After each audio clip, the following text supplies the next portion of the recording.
everyone, and welcome to the Orangutans and the Island of Sumatra talk at the 4th Annual Vegan Travel Summit. My name is Zach. I'm the co-founder of Vegan Travel Asia and the Veg Voyages Foundation, and I'm very, very excited about today's talk and very happy to be here with my friend, zoologist and conservationist Dr. Ian Singleton from the Sumatran Orangutan Conservation Program. Today, we'll take you on a journey to Indonesia and the island of Sumatra to learn about the plight, survival, and conservation work being done to protect the extraordinary Sumatran orangutans and their habitat, as well as to see and appreciate these incredible great apes in the wild respectfully. Towards the end of the talk, we'll also review some quick tips that if you decide to come to Sumatra and see the incredible great apes in the wild, will make your vegan travels in Sumatra not only easier, but tastier too, as we'll cover the basics on how to travel vegan there and still be able to try the many delicious delights, which are many, that Sumatra has to offer. Please, since we have quite a lot to share today and have lots of ground to cover in a relatively short amount of time, if you have any questions, please post them in the Q&A section, which you'll find at the bottom of the screen with this Q&A button tab. Just right in there, and then we'll get to those questions at the end of the Q&A session. If we run out of time, we'll try to respond to those questions directly in the chat after. Just for reference, this session is being recorded in Zoom webinar, and all attendees can be able to watch the replays up until the end of the summit for free. So if there's anything you missed, so you want to go back and learn a little bit more, please, during the duration of the summit, please come and visit. But before we start, I just want to say thank you very much again to Jason, owner of Vegan Vacations in Canada, for handling all the tech today and being a co-organizer of this Vegan Travel Summit with Donna, Bridie, Gretchen, Margie, and Shoba, my teammate. Thank you very much to all of you for putting on this event, and thank you very much to Ian for being here today. I am very happy, grateful, honored, and to be a part of this talk. So it's my honor and pleasure to introduce you to an extraordinary conservationist who is awarded the Officer of the Most British Excellent Order of the British Empire for his services to the environment and conservation. As the world's foremost expert on the Sumatran orangutan, he has well over 2 decades working with a team of 90 local staff at the Sumatran Orangutan Conservation Program, where they've been rescuing captive orangutans and returning them to life in the wild, which is absolutely incredible. They've also been conducting field research and monitoring closely the last remaining Sumatran orangutan populations in an effort to protect their habitat, which also then will save many other species. Their incredible team is also involved in educating and raising awareness to the public on the impact of our decisions on the environment. They've also developed the incredible, absolutely incredible Orangutan Haven Sanctuary, a solution for orangutans that can't be returned to the wild due to health reasons, where they can live out their days on natural islands and also be ambassadors to their wild counterparts, improving people's perceptions of nature and promoting animal welfare, species, and ecosystem conservation. So without further ado, please, Dr. Singleton. Hi, thanks, Jack. Morning, everybody. Well, morning here. It's morning here, very early morning. Thanks for the opportunity. It's a pleasure to be able to talk about our work. And hold on a minute. I have an issue there already. There's my PowerPoint going to disappear too. Oh, hold on a minute. Give me a sec. No worries. Yeah, we're just about to go. I see the problem. Am I sharing screen? Not yet. Here we go. There it is.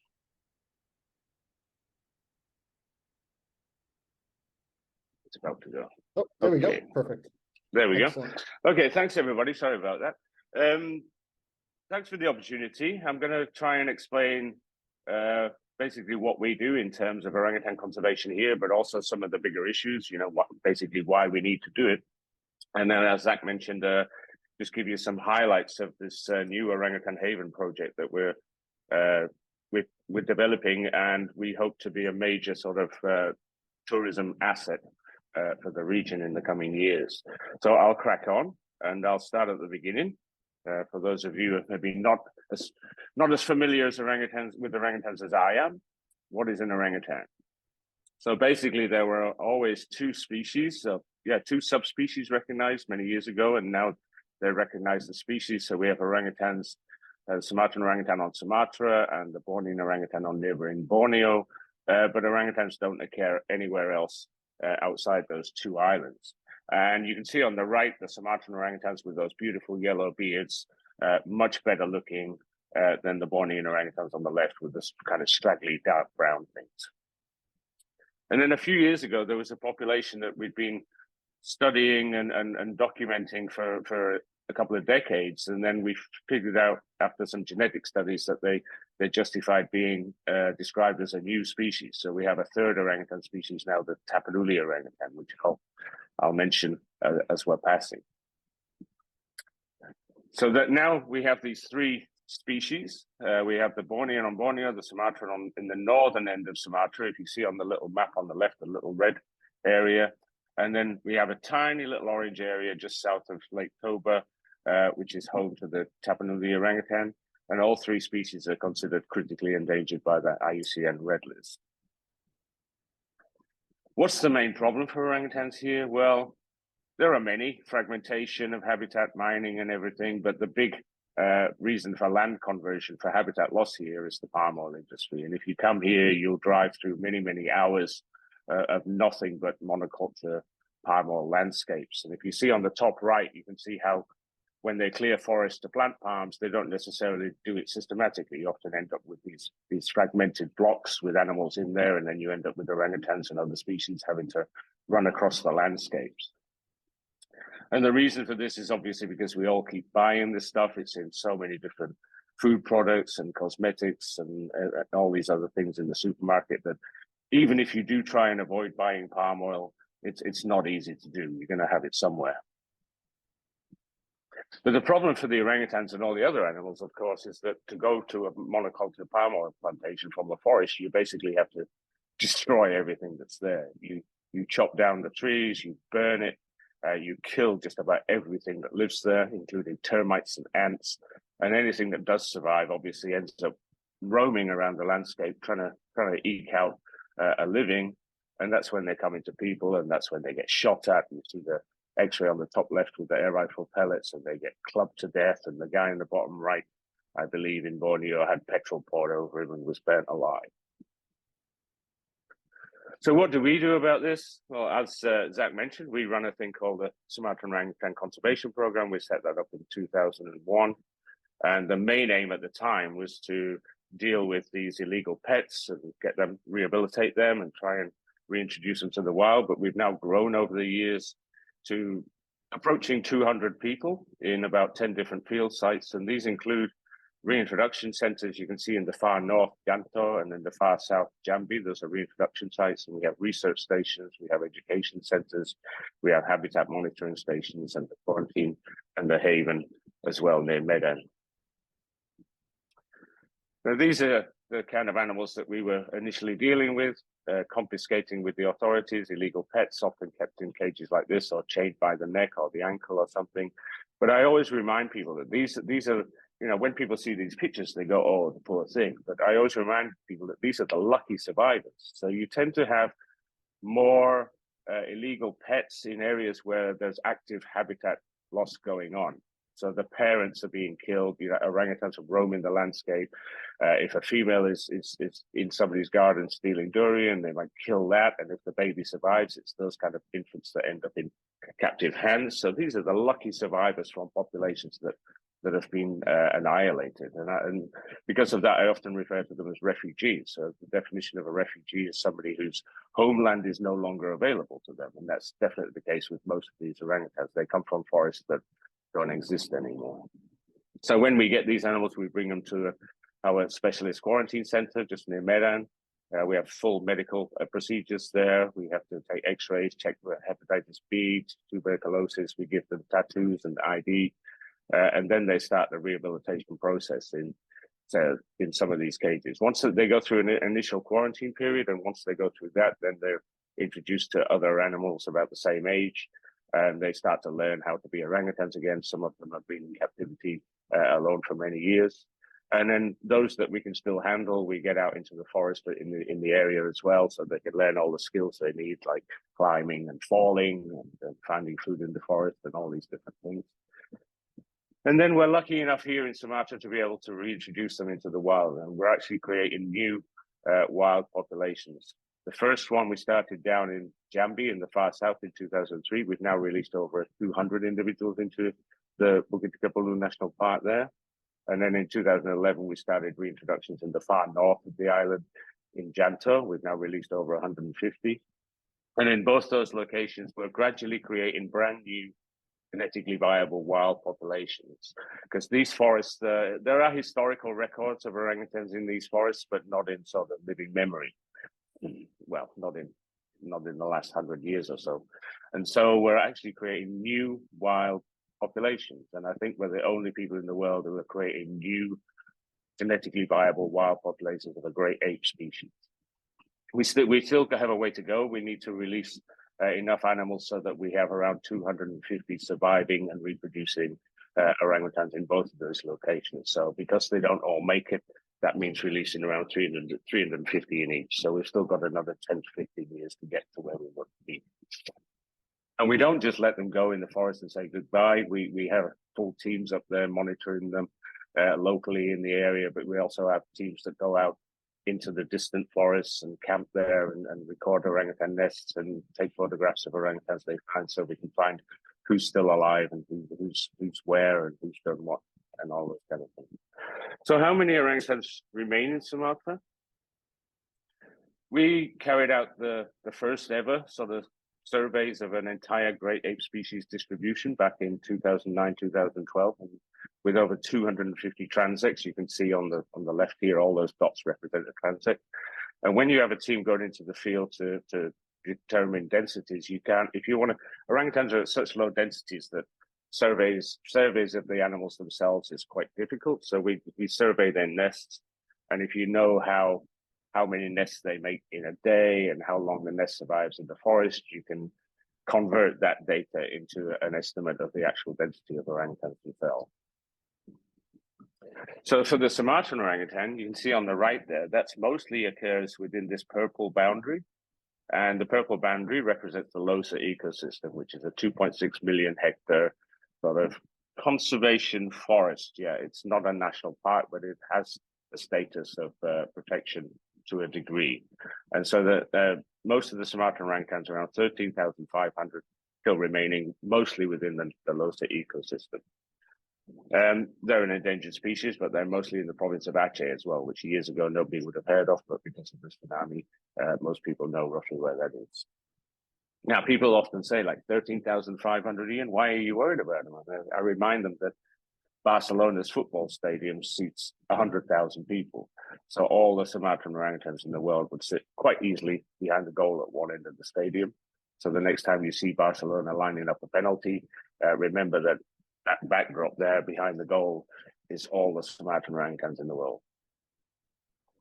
The Tapanuli orangutan, unfortunately, it was discovered, but as soon as it was described to science, it became the most endangered great ape in the world.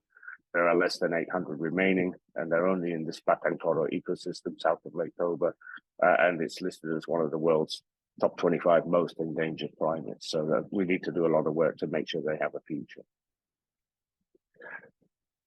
The whole point of this, I mean, the main reason for orangutans losses is loss of habitat. I mean, there are, like I said, there are orangutans killed and there are orangutans kept as pets, but they tend to be a byproduct of this habitat loss. So we really need to save these forests. The Losa ecosystem, for example, is a very, very special place. It's the only place in the world where you can still find rhinos, tigers, elephants, and orangutans all in the same forest. And it's the last real hope of survival. There may be elephants further south and tigers further south, but you're talking tiny numbers. The main hope for these species is up here in the Losa ecosystem. But we are losing animals. All of the species are in decline. Elephants, unfortunately, I see Facebook posts just about every week of another elephant dead in Sumatra. And if you do the maths, there's only around 1,100 left. So we've got about 20 years before the last elephant dies in Sumatra if we don't do something drastic. Otherwise, we're just going to sit and watch these animals disappear, which would be a tragedy. But everybody says when I give a talk, there's always some guy in a suit and a tie at the back who puts his hand up and says, "Yeah, but Ian, it's all right to save the lovely monkeys, but surely we need economic development too." Yeah, so I started thinking about this years ago. Now, a lot of orangutan habitat, especially in Borneo, but also here in Sumatra, we have the highest densities of orangutans tend to be in peat swamp forest, and this is peat swamp forest when you chop it down. But peat is basically all the leaves and twigs and dead insects and dead orangutans and tigers that fall into this anaerobic water conditions in the swamps and don't completely break down. So they tend to just break down to carbon. So peat is essentially almost pure carbon, and it goes down many, many meters. And the quantity of carbon locked up in the peat swamp forest is huge. Indonesia has something like 56% of global tropical peatlands, and locked up in the global peatlands is around 4 to 16 times the amount of carbon that's in the atmosphere today. So this is a global issue. When we lose these forests, it's not just about saving orangutans. This is our own habitat and our own ability to survive on planet Earth that we're threatening. And peat, again, if you convert peat forests to palm oil, you basically you put canals in, you drain it. Once you dry it out, it oxidizes, the CO2 is released. Also, when you burn all the forest above the ground, it's released as well. But you can see from these tree roots that the land goes down, it drops. And it goes down around 2.5 meters in the first 25 years. And a lot of these peatlands are at or near sea level or on the coast themselves. So you're threatening the land itself. So you might have 25 years, 50 years, 100 years of plantations in these areas. And then at the end of that, you risk the whole thing being just eroded into the sea. So I don't see that as long-term economic development. I see that as short-term greed and destroying your own potential economic future. This is a little image of a town of Tamiang in 2006, I believe. It's behind you there. There was a flash flood caused by some illegal plantations up in the hills. It destroyed the whole town, killed lots of people, destroyed the village, the school, agriculture, roads, everything. And the World Bank came in there and did an assessment, and they reckon it cost the local economy $210 million in just 19 days. Now, I don't see the people who caused the problem picking up that bill. I see that bill being picked up by the local government, the local people who can't afford it. And again, I don't see any potential economic development here. I just see destruction of resources and destruction of your economic potential over and over. There was an interesting report from the World Bank in 2015. There were many fires throughout Borneo and southern Sumatra then, and the haze, and there was lots of lost economic opportunities in terms of hotel bill cancellations, lost flights, with a lot of people ill with respiratory problems, and agriculture must have suffered dramatically as well, because in places you couldn't see the sun for several months, so crops would have been badly affected. But the World Bank estimated that the fires in 2015 cost the state around I haven't given this talk for a while, $16 billion. And yet the state tends to benefit from the palm oil industry in an average year between 8 and 12 billion US dollars. So again, I don't see a real economic benefit, even at the national level, not just the local level. And just to back me up, there was this report from the UN, commissioned by the UN a few years ago, that once you look into industry makes profits because it creates all these costs that it doesn't have to pay. Other people pick up the bill. So when you pollute a river or you destroy the fisheries, other people pay these costs. But if an industry has to pay all the costs it causes, the UN concluded that there's no industry in the world that's profitable anymore. So this economic development argument, I have no time for it anymore, basically. We have to rethink this completely. And I think David Attenborough agrees with me here. With anyone who believes in indefinite growth on a physically finite planet is either mad or an economist. Well said. So now, having sort of depressed everybody with the state of affairs, actually there's reason for optimism. We are creating these new populations, and the rate of sort of habitat conversion for palm oil is slowing. But that brings new challenges as well, like fragmentation and mining and all these other things. So we still have a lot of challenges. But one thing that I'd really like to show you is this new orangutan haven, which is a new concept for sort of animal welfare within sort of sanctuaries. It's just outside Medan. It's about 40 minutes from the center of Medan. And it's a mixed agroforest landscape, and we've managed to get about 50 hectares. So I'll explain what it is. Essentially, 10, 13 years ago, I was at the quarantine center, and there's a few orangutans there that in metal cages that I knew are never going to be released to the wild. If you look at the left here, Losa, the top left, and then below him is an X-ray. He still has 48 air rifle pellets in his body, but he's blind in both eyes because he was shot with air rifle in a complex situation like I described. Deknong next to him has a chronic arthritic condition that will never be wild again. Dina on the far right had an encephalitis infection when she was a very young infant and has lost her eyesight. She was paralyzed from the neck down, but she's got everything back except her eyesight. And even looking at her now, I think she sees something. She certainly sees movement when it's very, very close to her face. We have a few others as well. If you look at the right, Chrismon spent 19 years in that cage below him, unable to move more than like a meter from left to right.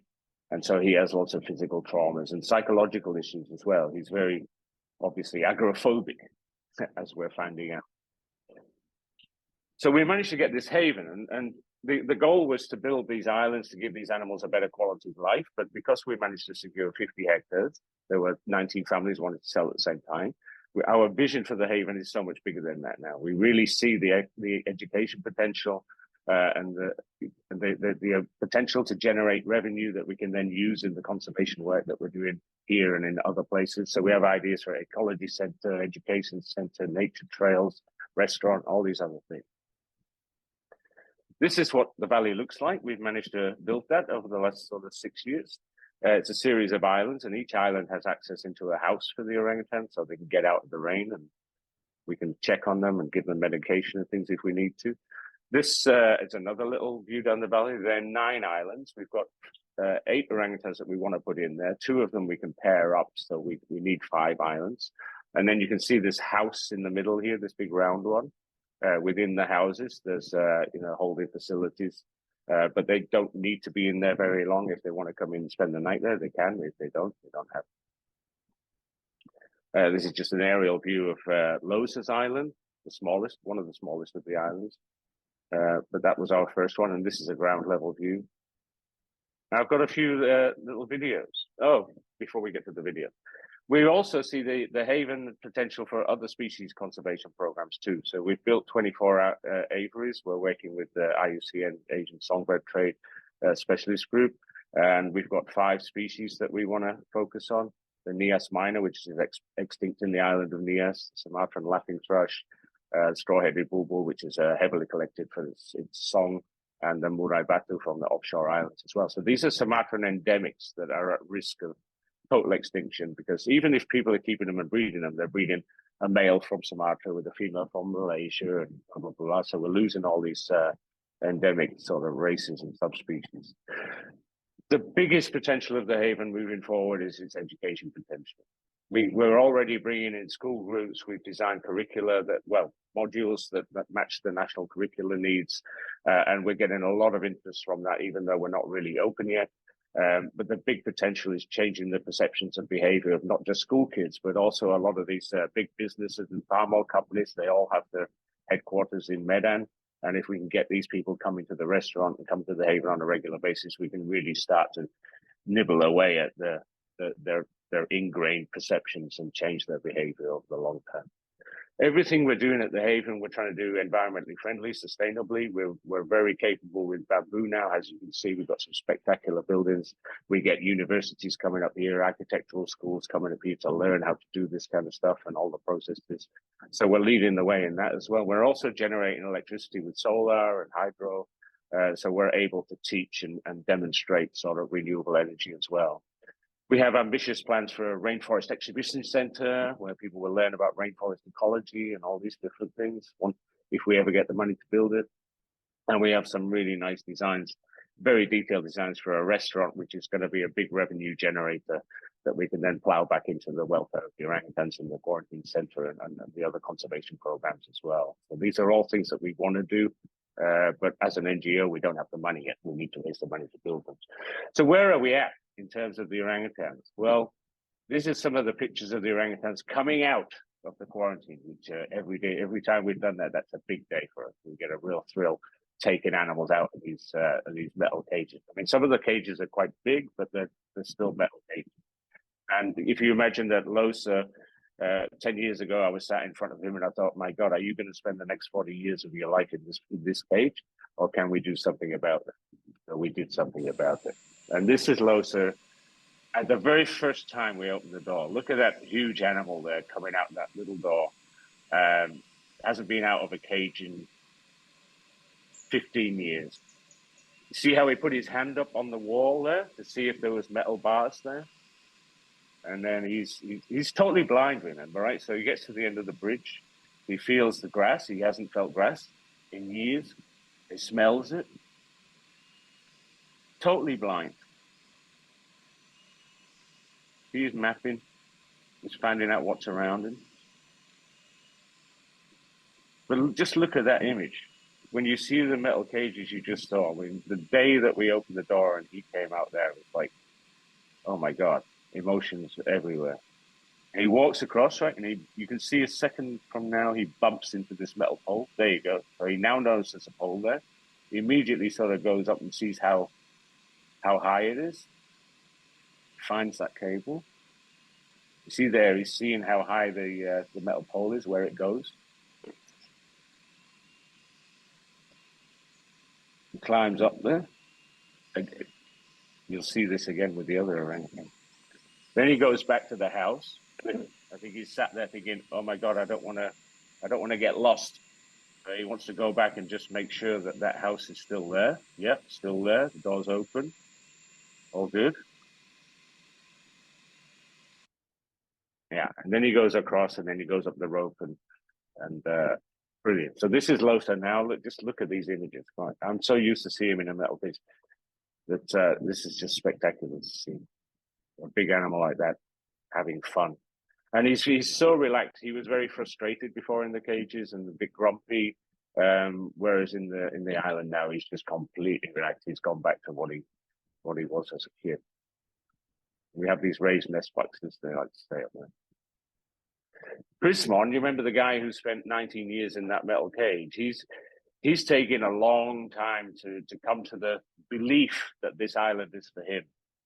I'm sat there thinking, he looks out the door and he's thinking, oh my God, this cannot be for me. It's got to be a Grab or Uber has delivered this to the wrong address. So he doesn't believe that this island is for him. He thinks somebody's going to take it away from him. So he spent a lot of time just looking out, and then we started to put food out, try and encourage him out.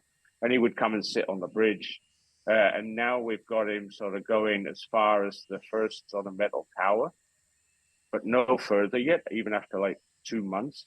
The furthest he's gone is to the first metal tower, which you see him heading towards now.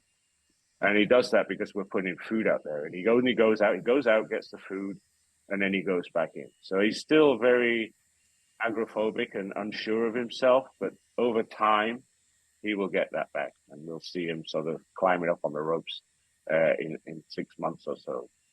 But this nice little video, this is the furthest he's ever been. But he does go there regularly now, gets as far as the metal tower. But only to get food.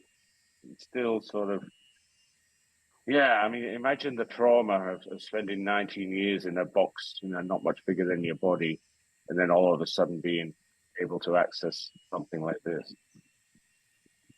It's really special. I mean, you guys don't know these animals, but I do, and just to be around them in this life-changing experience is fantastic, absolutely unbelievable. So that's about as far as he gets, and then he goes back in. This guy is a star. Agu, he's also blind, but he's he's a wild animal that was spent 25, 30 years in the wild and then was shot at. He grew up in an area which is a swamp forest, hence we're not surprised that he started splashing around with the water. Again, you see he feels the front of the building, see if it's bars or not. Then he goes along. This is where he bumps into that little cable at the top there, which I was really happy about because his bridge, for some reason, is thinner than the others. So I was happy that he knows there's something to hold on to. And again, he gets to the end of the island there, look, and he's thinking, what's this grass stuff? What does it taste like? What does it smell like? And then you see, he feels the top of that tower to see how tall it is. And then and you see, look at this, with his arm. He's totally blind, remember? So he's waving his arm around to see if there's anything there. He's making a mental map. You see that? Fantastic, right? Is there anything there? He has no idea. He can't see a thing. And then he finds out that there's an edge to this kind of island on the left. And then he does the same thing on the right. So I think he knows he's on an island, but he doesn't know a lot of other stuff. But he's a star. He goes in, out regularly, very easy to manage, one of the most relaxed adult males I've ever had the pleasure to work with. Yeah, he's a real star. And again, totally blind, shot like 80 times with an air rifle in his face. And what they usually do is they shoot them in the face and then they shoot them in the genitalia as well. So this is Pagu, what a handsome guy. And again, like he's climbing around on the ropes, but he's also coming down a lot and wandering around on the ground, which the others don't really do so much, only when they need to, whereas he's exploring and mapping the whole area. The youngest animal we have is Dina. She's 9 and she's blind. She had a encephalitis infection. She came out, hang around on the bridge, splash around in the water. And after encouragement by the keepers, we got her onto the island, and now she's kind of exploring. But again, she's a very young animal. She's blind as well. And so she's, she comes to the end of the bridge now on a daily basis and splashes around, but she doesn't really go wandering around much. But over time, that will come. And then just a couple of days ago, we let Deknong out, the adult female.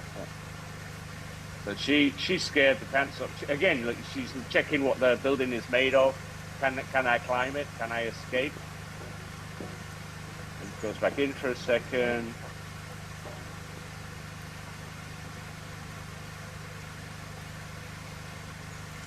She can see. So Deknong can see. So she's like, why are these people here? Which made her a little bit suspicious at first. And she comes out and climbs up. Then here, she climbs onto the rope. Look, orangutans are amazing. Look at that. Gymnasts. And it actually stands up.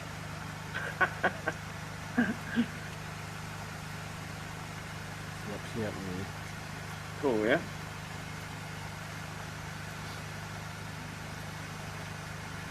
And then she goes in again, and then she comes out, and then she's off. No hesitation, bang. Off she goes. I'm out of here.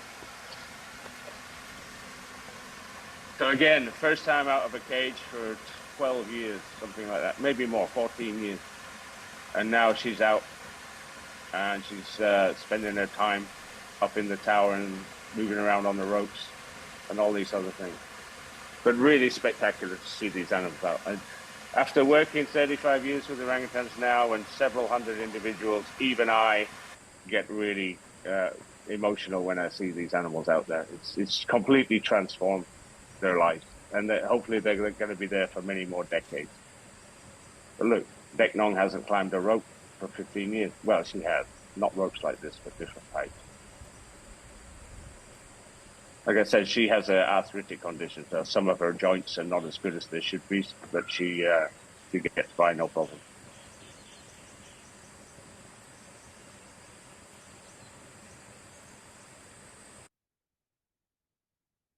So the haven is not only benefiting the orangutans, but there's a lot of people working on it too.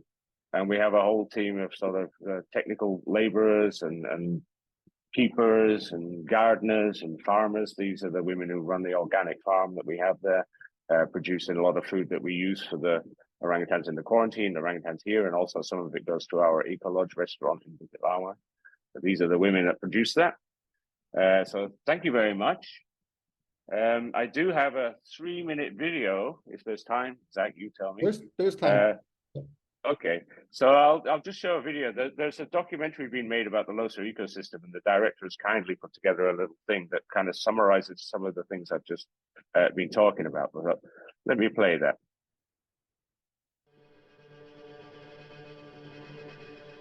Well, I'm standing right now in the Tripper peat swamp forest, which is part of the greater Losa ecosystem.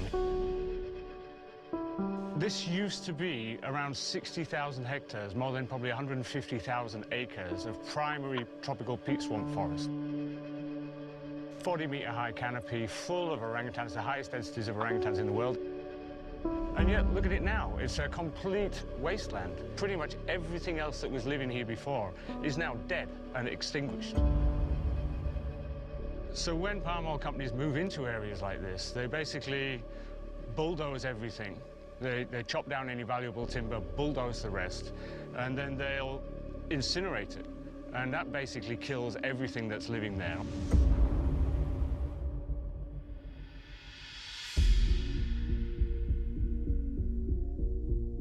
I'm Ian Singleton. I'm director of the Sumatran Orangutan Conservation Program here in Sumatra, Indonesia.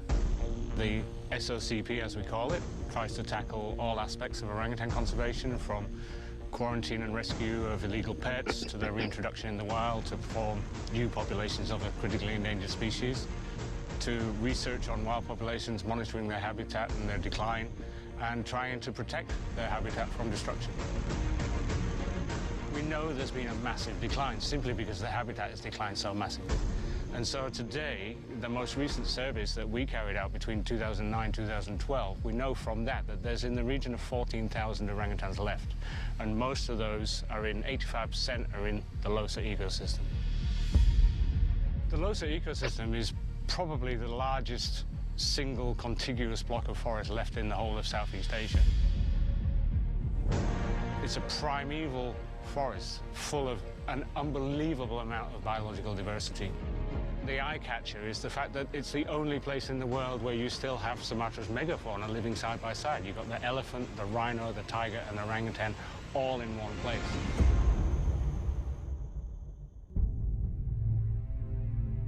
I first came into this region back in the early 90s. And in that time, I've seen a lot of habitat lost. I've seen several hundred orangutans ended up in rescue centers. And we've only got a few thousand left, so it is pretty desperate. Despite all the problems, I do feel we've had some successes, some major successes. I mean, we started the quarantine center for orangutans back in 2001. We've now released 170 orangutans down south in Jambi and 100 in Janto. And we are gradually establishing in both those places two entirely new, viable wild populations of this great ape species. And as far as I know, there's nobody else in the world establishing brand new, self-sustaining wild populations of a great ape.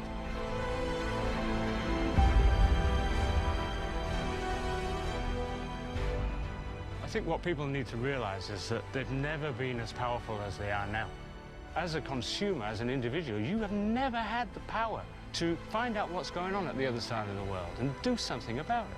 And start asking questions of these companies, start asking them to explain themselves, and start, you know, looking at ways to make them change their behavior. So, do it.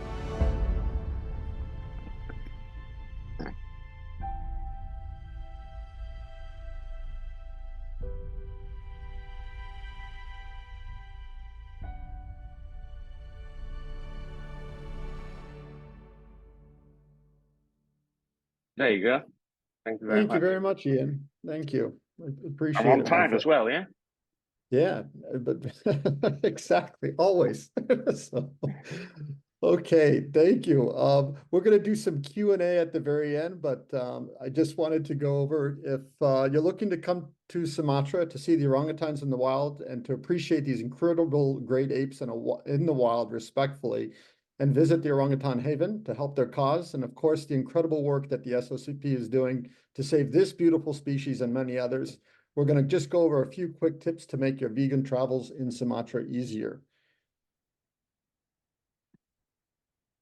You have a few slides up. First of all, where is Sumatra? A lot of people ask me, where is it? And Sumatra is just one island out of 17,508 islands in the Indonesian archipelago.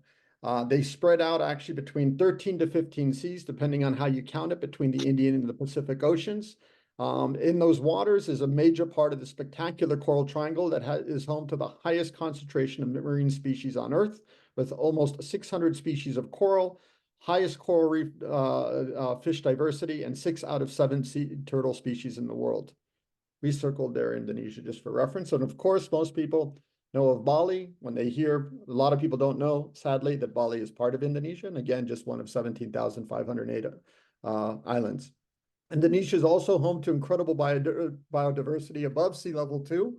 Of course, we've just heard about the incredible orangutan, but it also is one of the most ancient life-rich ecosystems on the planet, by most counts, which include over 515 species of mammals, 1,500 plus species of birds, and over 1,000 species of reptiles and amphibians. Ian just was talking about the incredible looser ecosystem in Sumatra. It's unbelievable. But as we just saw from the film clip there, it is under threat.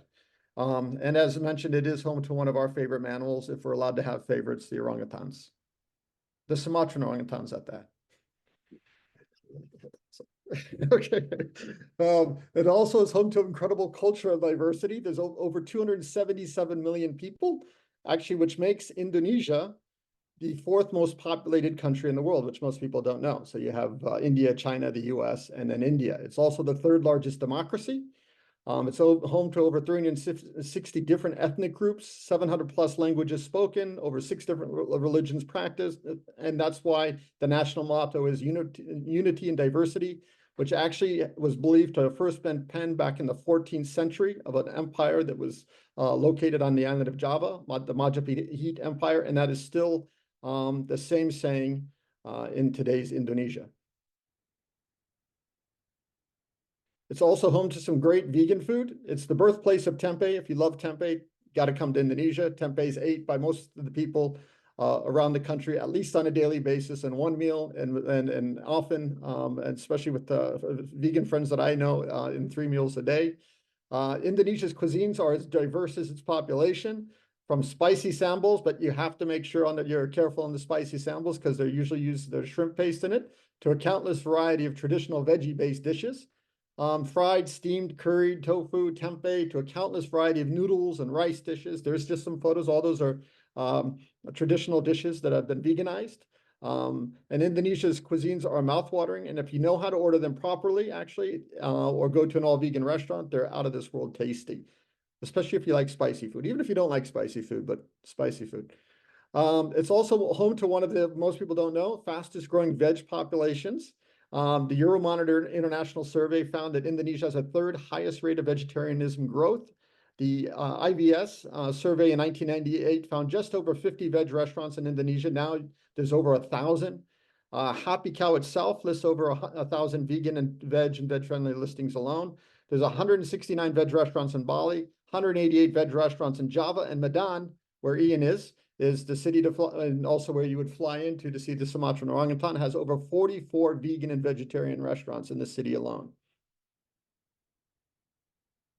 There's some quick tips where to begin. The closest well-connected international airport is Kuala Namu. It's the 3rd largest airport in Indonesia. You can see, and we got a little red thing there that says Medan. That's actually where you would fly. It's the easiest place to fly into. And as mentioned, Medan has over 50 vegan and veg restaurants and a few all-veg markets. Also, many supermarkets now are carrying vegan sauces that are produced locally. You can visit Happy Cow for an update listing. You'll see below there is Socrates. That's with the SOCP team at one of our favorite vegan restaurants in Medan. Here's some local veg phrases. I won't go over them all because it's just to save on some time. But learning local veg phrases in Bahasa Indonesia will help you a lot along your journey. You'll see we put there on the top on how to say please don't use or do not use or put, and then we've kind of listed all of them there. You can take a screenshot of this. It's a quick reference. The script is the same as ours, so it's really easy to get by. If you look at the very bottom there, it says Royco Masako. Basically, it's like a flavor enhancer, except it usually is made with chicken or beef. It's become a staple even in dishes where it wasn't traditionally used. So you really want to include those in the list as well. And then we'll go on to the next slide. Okay, the best thing that we suggest if you're traveling independently is just to buy and bring local bases from the local market. You don't need to bring them from back home. If you go to most of the big supermarkets in Medan, when you're there, or if you go to the veg markets. But even in the big supermarkets, you can get most of the bases. So if you're going out to, and you're staying somewhere, or you can actually give those sauces and people will know how to substitute those out. Some of the common one is the veg oyster sauce, but they have a mushroom-based one, again, produced locally. Veg broth seasoning, the Royco Masako, which I was just talking about. You can get those. They got like 3 or 4 different varieties now at the major supermarkets, even more if you go to the veg markets, but you can pick those up. Light soy sauce is a substitute for fish sauce, though fish sauce is not used too much there. The curry paste you can also get, and now there's actually a wide variety of plant-based alternative milks, including oat milk, which you can get there as well. So if you like to have that with your coffee and what have you, but you can pick up some of those bases. They don't take up much room, and wherever you go, you can actually use those. So it makes it a lot easier. You just give it to the chef. They explain. They'll just substitute it out. That being said, the Eco Lodge that the SOCP runs in Bukit Lawang, they actually do know how to make vegan and are vegan friendly. So, as well as the restaurant going to be at the Haven. Here's some quick tips outside of eating at veg places. Outside of veg restaurants, the safest dishes are those that are made from scratch. You don't really want to go to places where you pick and choose unless you're at a veg restaurant, which again, there are 40 plus to choose from in Medan. But you don't want to go to a place that has already had the pre-made food that's sitting there in nasi padang or other types, because a lot of those will already have some of the ingredients and stuff that we list. Sambals are easy to make from scratch, so you can ask it to be made from scratch. If not, they usually use tarasi, which is shrimp paste. Noodles, you hear like mee goreng famous and all that. The yellow noodles usually, unless you're at a vegetarian restaurant, have an egg as a binder. So, but you can just go to bihun, which is the rice noodle, which is usually, I would say almost all the time, a very safe vegan bet as far as the noodle itself. And then obviously you have to let them know no oyster sauce and what have you. But if you say vegetarian, and it is becoming more common. Chap chai, everybody says to have chap chai. Don't order chap chai. As traveling in Indonesia and living in Indonesia for some time, chap chai is usually, now they use chicken or beef broth that they will use in it. So it's great to order if you're at a veg restaurant or if they're making it from scratch. But if it's just regularly on the menu and you don't explain it to them, then it usually will have some type of meat broth in it. Again, say no roiko masako, please. It's used even at the fried tempeh on the side of the street. A lot of times they'll put a little bit of that in the batter, but you can actually say it and have stuff done from scratch if they're not doing the batter right there, or without the batter itself when you're at a restaurant. But say no roiko masako, sometimes they put it on right before they're going to fry it. Always, of course, request no trasi shrimp paste. It's used quite a bit. And soups, meat broth, kaldu ayam sapi, which is basically the stock. You want to avoid soups. This is kind of everywhere. It's like back in the US as well, or in Europe when you go and you order a soup. Even if it's a vegetable soup, there's usually a chicken stock. It's the same way. It's kind of a universal thing. So again, unless you're at a veg restaurant or you pre-let the kitchen know and then they're helping you. Same with curries, kind of the golden rule back home, or often with pre-made bases or broths. This goes the same way there. You want to order things that they're going to make from scratch, that people are going to make from scratch. Salads, the same. Stir fries, when you order outside, say no oyster sauce. That's usually one of the more common things, or roiko masako that they put. Fish sauce, not so much, but broth, roiko masako, or oyster sauce. But if you say that, then they can use soy sauce. It's actually easy, very easy to eat. Gado gado is like the go-to for many vegetarians and vegans when they travel, but you still got to be a little bit careful there. You usually don't want to have the krupuk, because unless they say krupuk bawang, which is garlic krupuk, because it would be like a prawn cracker. And also say no egg or terasi. Of course, no roiko masako. I kind of put that everywhere because it's become very common, as it has in many places in the world, using these the quick flavor seasoning enhancers. But gado gado is a good bet because they do make it from scratch. If they don't have krupuk, you can ask for emping, and that usually is always vegan. Okay, get to know your signs. In Indonesia, there are overlaps in product distribution, so it helps to get to know some of the key regional veg signs. The J sign you see there looks like a 17. The letters that are right next to it there, that's actually the exact same thing. It's a different font, like you would have just a different font in any script. And that is basically vegan. Why I'm putting that, even though it's from Thailand or you'll see it in Laos, is because there are lots of product distribution within Southeast Asia that overlaps. So if you see that on a product, then you're safe. Of course, there's the Chinese character, which you'll find on quite a few products throughout Southeast Asia as well. Even ones that are being made within the region, they'll use that because many people from the Indonesian Chinese community, the Malaysian Chinese community, Thai, if they're not vegetarian, usually there's not, of course, the percentage still on the amount of vegetarians and vegan is small. They will be vegetarian and vegan often for a couple days during the month. There's an Indonesian certification now that's relatively new on the scene, but you are starting to see it on products. And then, of course, the Indian vegetarian sign below the green dot, you also find on products throughout the region. It means vegetarian, not vegan, but basically it gives you the green light to read the label in the back. There is a vegan symbol now in India. It just hasn't caught on. So their products that are coming out and being distributed in the market are not. You won't see that much. Okay. Now, if you're traveling independently, those are some tips. If you want to travel with a group of like-minded vegans, you can join us, actually, as we're going to be guests of Ian and the team out there from July 1st to the 12th, 2024. Join the Veg Voyages Foundation Vegan Travel Asia on an intimate and unique 12-day adventure in support of the Sumatran Orangutan Conservation Program, and you'll learn firsthand about the fight to save the orangutan and Indonesia's rainforest. And all that, before we sit, that those are all vegan spreads you see there. And actually, two of them are actually from the Haven. One is where we stay, with the sisters there have made up this great batak food, vegan. The other one is two up at the New Rush, the canteen at the Haven there. That's, I believe, the spread we had when when we were all there last time. It was super tasty as well. And then you'll see the other spread right down there is in the kitchen at the Eco Lodge out in Bukit Lawang. And then the photos on the right is going further up where we spend the last few days, which is in the Lake Toba, which is the largest volcanic lake in the world in the Batak Highlands.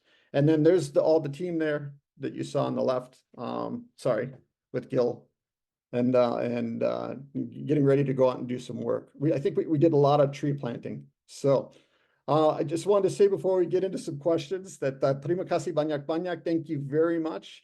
For watching and being here today.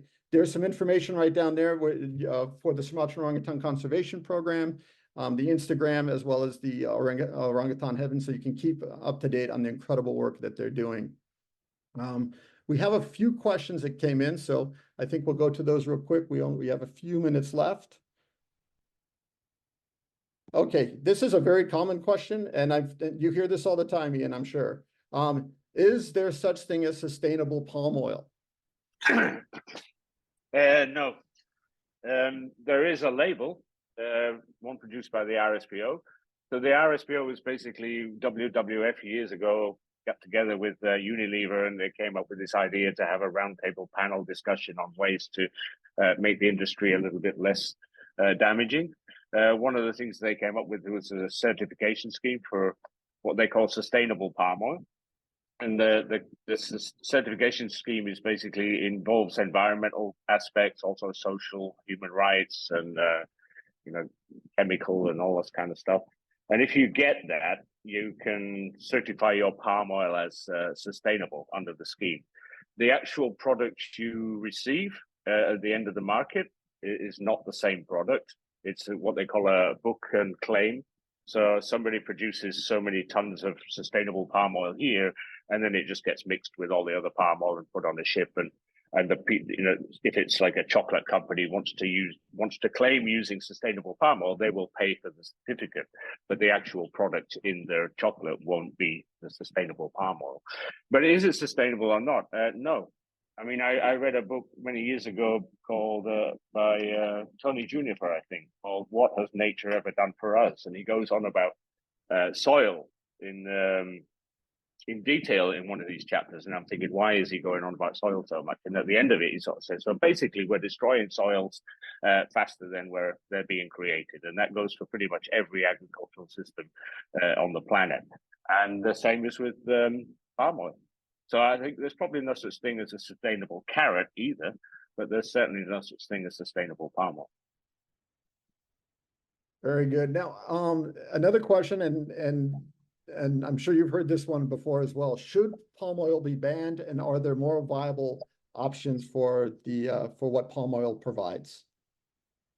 I think this is a big one, yeah, because if you palm oil has the highest yield per hectare of any of the vegetable oil crops. So if you banned palm oil and it was replaced by soya or sunflower or whatever, you'd actually need more land to produce the same amount of product. And I think there probably is a future for palm oil. It just needs to be done in a more regulated way. And I once put my hand up stood up in a meeting and said, has any of you plantation companies ever created a plantation on non-forested land? And not one of them put their hand up. But there's an awful lot of empty, derelict land that was cleared decades ago for whatever reason. It's just sitting there abandoned. If you need to expand plantations still, if there is a need for that, it can be done on non-forested land. But myself, I always say, well, you should just do whatever you feel best with. If you want to boycott palm oil, go ahead. It's not so difficult. Well, maybe not as easy as it looks, but it can be done probably. But I think initiatives like the RSPO, if you view them as a prototype, an attempt to do something good and be progressive, it's worth doing. I think it would be a shame to sort of boycott the RSPO and go back then 25 years to totally unregulated, unmonitored production.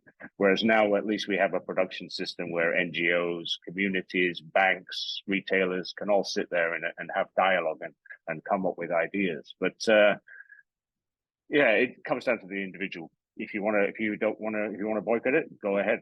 But if you want to support the RSPO, it's not such a bad thing. But what we need to do is weed out all the cowboys and the producers that are not even interested in change. That's the bad end of the market that we want to get rid of. Very good. You had mentioned Unilever earlier, so I just wanted to do a follow-up on that, because many people, when they hear about what's happening in Indonesia or in the region on palm oil, they say, oh, how can Indonesian companies be doing this? Why are Indonesian companies acting responsible?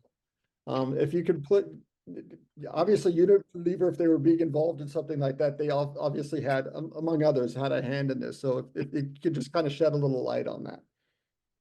Well, I mean, the quick answer is all of the top 5 palm oil companies in terms of land acres are foreign run. The Indonesia's biggest palm oil company in terms of hectares is actually ultimately owned by a British company. Even the biggest company that was originally Indonesian is now registered in Singapore. So these are not Indonesian companies. This is Indonesian companies that are ultimately owned by big international conglomerates. And don't be surprised by that, because the British Empire, for example, has had a massive stake in the economies of many, many countries in Asia for hundreds of years, and it hasn't gone away. It's just changed its name, or just the East India Company still exists under a different name, pretty much.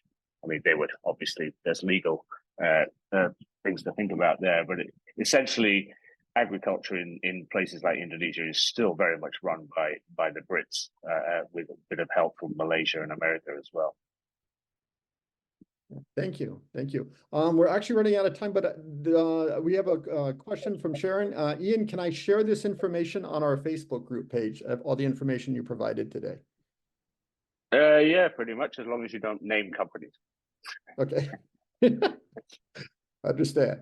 And also, she had another question. Are you introducing fruit bats at the Haven, as far as to help protect the fruit bats in the area? Because obviously it's been a dilemma with the fruit bats being captured and what have you. I took that slide out because I had 40 minutes to give the talk. But there's the particular road where the Haven is, has always been an area where there are several people sort of selling fruit bats. And people buy these fruit bats because they believe that it helps with asthma. They're basically skinned alive and put in a curry and you eat it. But the fruit bats in the local area have been extinct for many years. They're all brought in from like north of Aceh, other side of the island. And I think the Haven is a good place. I used to work in the zoo, and we had fruit bats there. And once you get close to them and you get to know them, they're amazing. They're super intelligent. They have a really complex social life. And so I would like to get a couple of dozen of fruit bats. And there's a little valley U-shaped, horseshoe-shaped valley in the Haven that I could net over, and all of a sudden you've got 30 meters sort of height. So I'd love to have a couple of dozen fruit bats in there, have people come there, learn, just like I did in the zoo, just how amazing these animals are. And I think we can probably even train 1 or 2 individuals to come out and fly down the Orangutan Valley at 3 o'clock and then over everybody's head. And I think we can, my goal would be to reduce demand by about 50% over the course of about 5 years. And I think that's very, very doable. And to the point where a lot of these people just give up selling them. The market just disappears. That's my goal. That's great. Yeah, they are incredible fruit bats. Since we're out of time, but are there any closing thoughts or words that you have for the people watching, including how they can get more information from you? I think it's that, like I said at the end of that last video, many, many years ago, I remember one of the big international conservation NGOs accused one of the big companies here of something, and they just, in the newspaper, they just said, no, we're not. They just denied it. They can't do that anymore. You can zoom in minute detail to a patch of forest at the other side of the world, and you can see a problem, and you can draw a ring around it and measure it and map it and circulate that around the world 15 times before breakfast.